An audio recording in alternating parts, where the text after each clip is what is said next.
Hi friends, welcome to Sri and mom life. நம்ம இன்றைக்கி prawn gravy எப்படி பண்ணுறதுன்னு பார்க்க போகிறோம். நான் நாளைக்கு prawn biryani, prawn gravy, prawn 65 எல்லாமே பண்ண போகிறதுனால முந்தின நாள் நைட்டே ப்ரிப்ரேஷனாக எல்லாமே கட் பண்ணி ஈஸியாக வச்சாச்சு. நம்ம கடாயில் நல்லெண்ணெய் ஆட் பண்ணிக்கிறோம் 3 ஸ்பூன்.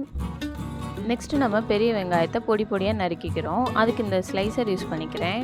இது நான் ஷாப்பின்ற ஆப் மூலமாக வாங்கினேன். ஒரு இது 50 ருபீஸ் வந்துச்சு. ரொம்ப யூஸ்ஃபுல்லாக இருக்குது. இப்போ நம்ம கடாயில் வெங்காயத்தை நல்லா வதக்க ஆரம்பிச்சிடுறோம். ரொம்ப கருக்கிடக்கூடாது, கிளாஸி ஆனாலே போதும். நெக்ஸ்ட்டு நம்ம இஞ்சி பூண்டு பேஸ்ட் ஆட் பண்ணிக்கிறோம். எப்போவுமே நம்ம வெங்காயம் ஆட் பண்ண உடனே இஞ்சி பூண்டு பேஸ்ட் ஆட் பண்ணிடணும். வெங்காயமும் இஞ்சி பூண்டு பேஸ்ட்டும் செம்ம காம்பினேஷன், நல்ல ஸ்மெல், ஃப்ளேவர் கொடுக்கும். இஞ்சி பூண்டு பேஸ்ட்டும் கருகிடாமல் ஒட்டிடாமல் பார்த்து கரெக்டாக பண்ணுங்கள். இப்போது நம்ம 2 பெரிய தக்காளி ஆட் பண்ணிக்கிறோம். அதுவும் நல்லா மடங்கி வதங்குற அளவு நம்ம வதக்கணும். ப்ரான் தொக்கு செய்கிறதுக்கு நான் நைட்டே ப்ரானை ஊற வச்சு ரெடி பண்ணி வச்சுருக்கேன். ப்ரான் மேக்னேஷனுக்கு நான் மிளகா பொடி, சீரகத்தூள், கரம் மசாலா, பிறகு சாம்பார் பொடி ஆட் பண்ணி மேக்னேட் பண்ணி வச்சுருக்கேன். இப்போது நான் சீரகத்தூள் 2 ஸ்பூன் ஆட் பண்ணியிருக்கேன். நெக்ஸ்ட்டு இதுக்கு தேவையான அளவு உப்பு ஆட் பண்ணியிருக்கேன். இந்த தொக்கு ரொம்ப சிம்பிள் அண்ட் ஈஸி டிஷ் தான். இதுக்கு ரொம்ப மசாலா ஃப்ளேவர் எதுவுமே தேவையில்லை.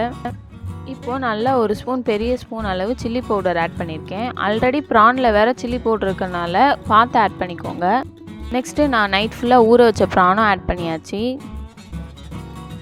ப்ரான் நல்லா ஊறினால ப்ரான் ஃபுல்லாக நம்மளோட மசாலா ஃபுல்லாக இழுத்துருக்கும். எப்போவுமே ப்ரானை ஓவர் குக் பண்ணிடக்கூடாது, இப்போ ரப்பர் மாதிரி ப்ரான் ஆயிரும். இந்த தொக்கில் நீங்கள் தண்ணி எதுவுமே ஆட் பண்ணிடாதீங்க. இப்போது கரம் மசாலா ஒரு ஸ்பூன் ஆட் பண்ணியிருக்கேன். இந்த தொக்கில் நம்ம தண்ணியே ஆட் பண்ணனால நம்ம நல்லா இதை வச்சு சாப்பிட்லாம். 2 days கூட வச்சு சாப்பிட்டுக்கலாம். இதுவும் நல்லெண்ணெய் ஆட் பண்ணியிருக்கோம். இது கெட்டே போகாது. நீங்கள் அதனால் இதில் தண்ணியே ஆட் பண்ணாமல் பார்த்துக்கோங்க. இஞ்சி பூண்டு பேஸ்ட் அரைச்சாலுமே தண்ணி ஊற்றாமல் அரைச்சி பார்க்குற மாதிரி பார்த்துக்கோங்க. ப்ரான் மேக்னேட் பண்ணும்போதுமே இஞ்சி பூண்டு பேஸ்ட் கண்டிப்பாக போட்டுறாதீங்க. அதுவே தண்ணி விட்டு நொசுன்னு ஆயிரும். ப்ரான் ரொம்ப நேரம் ஊறுறனால நம்ம கொஞ்சம் பார்த்து பக்குவமாக செஞ்சால் சூப்பராக வரும். இப்போது நம்மளோட ப்ரான் தொக்கில் எண்ணெயெல்லாம் விட்டு சூப்பராக ரெடி ஆகிடுச்சு. அடுப்பை ஃபாஸ்ட்டில் வச்சு ஒரு 5 to 6 மினிட்ஸில் இதை குக் பண்ணி முடிச்சிட்டேன். இதோட ப்ரானோட குக்கிங் டைம் ரொம்ப கம்மி தான். இந்த தொக்கில் ரொம்ப இம்பார்ட்டண்டானது நம்ம மல்லிச்செடியோட புதினாவும் சேர்த்து ஆட் பண்ணுறோம். புதினாவும் சேர்த்து ஆட் பண்ணும்போது அது ஒரு தனி ஃப்ளேவர் கொடுக்கும். நீங்களும் இதை கண்டிப்பாக ட்ரை பண்ணி பாருங்கள். இந்த தொக்குக்கு கண்டிப்பாக புதினா நீங்களும் ஆட் பண்ணுங்கள். நம்மளோட சுவையான ப்ரான் தொக்கு சூப்பராக ரெடி ஆகிடுச்சு.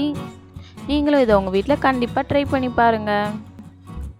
நீங்களும் ட்ரை பண்ணி பார்த்துட்டு கீழே மறக்காமல் கமெண்ட் பண்ணுங்கள். உங்களுக்கு பிடிச்சிருந்துச்சுன்னா இந்த வீடியோவை லைக் பண்ணுங்கள், உங்கள் ஃப்ரெண்ட்ஸ் கிட்ட ஷேர் பண்ணுங்கள். Thanks for watching the video. Subscribe to our channel for more videos. Tata, bye.